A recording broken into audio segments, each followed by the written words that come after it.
दोस्तों, यह कहानी पंजाब के एक मेहनती और जिम्मेदार डिलीवरी बॉय की है जो अपने काम से अपनी माँ, बहन और अपनी पढ़ाई का खर्चा उठाता था। इस युवक ने छोटी उम्र में ही अपने पिता को खो दिया था और तभी से उसने घर की जिम्मेदारियां संभाल ली थी। उसे क्या पता था कि यही डिलीवरी का काम एक रात उसके लिए भयावह याद बनकर लौटेगा। हमारा समाज महिलाओं के प्रति अनाचार के मामलों में काफी कठोर है, जो कि उसे होना भी चाहिए। पर अगर ऐसी घटना किसी पुरुष के साथ हो जाए तो उसे गंभीरता से नहीं लिया जाता। कानूनी व्यवस्था भी अक्सर इसे नज़रअंदाज कर देती है, यह सोचकर कि पुरुष को इससे फर्क नहीं पड़ता होगा।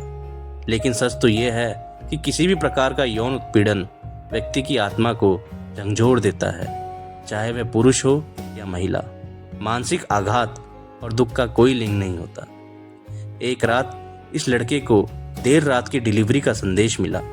यह एक बर्गर की डिलीवरी थी और रात के 1 बजे उसे ग्राहक के पते पर पहुंचना था। उसने सोचा कि शायद उसे अच्छी टिप मिल जाए, क्योंकि उस दिन ज़्यादा डिलीवरी नहीं हुई थी। जब वह दिए गए पते पर पहुंचा तो देखा कि एक लड़की नशे में चूर दरवाजे पर खड़ी थी।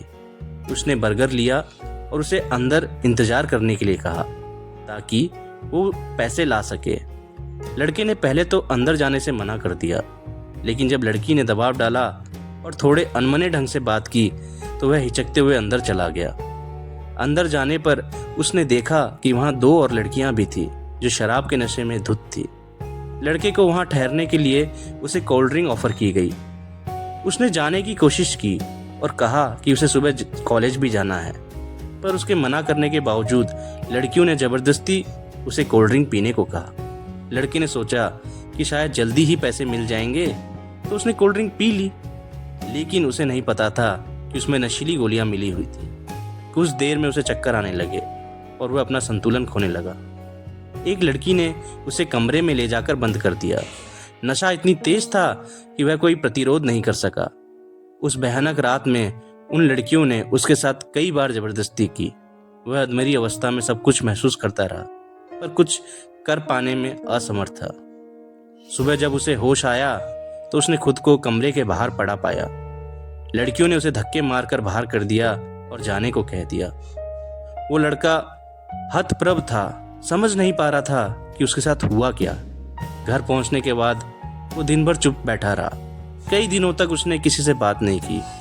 ना तो उसका पढ़ाई में मन लग रहा था, ना ही अपने काम में।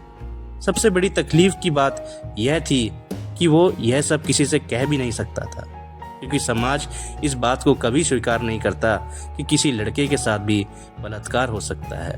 पर यदि वो यह बात किसी को बताता भी तो लोग उसका मजाक बनाते और ये कह देते कि तेरे तो मजे हो गए। दोस्तों, इस कहानी को बताने का मकसद यही है कि